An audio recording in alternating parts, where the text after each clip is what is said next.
Ever since my friends at the Next Bite made the shiver minnow popular by winning a big national walleye tour event, I was really intrigued at how something so erratic could catch summertime walleyes.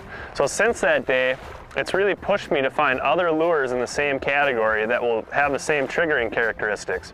So with the Snap Jig, I cast it out, I let it hit bottom, and then I do a series of small little pulls with a little bit of let off. So I usually go 1, 2, 3, and then I let it coast down on tight line. 1, 2, 3, let it coast down. So what that bait is doing is it's darting back and forth 3 or 4 feet. And then as it's coasting down, it's that walleye's chance to bite it. With the Champ Swimmer and a 3/4 ounce jig head, basically doing the same thing. With that lure, I'm pumping it up 3 or 4 feet, letting it fall on semi-slack line, and then catching it right at the bottom of that stroke. And when that bait levels out, the fish sees that as their chance to pounce on it. The shiver minnow has all the same characteristics. A lot of erratic action, and as it coasts down near the bottom, that's when the fish pounce on it. So anytime you're power fishing like this, and the fish are tuned up and you can trigger them with an erratic action, picture that fish following the bait, make it erratic, turn them on, and then give them a chance to pounce on it. You'll catch a lot of walleyes.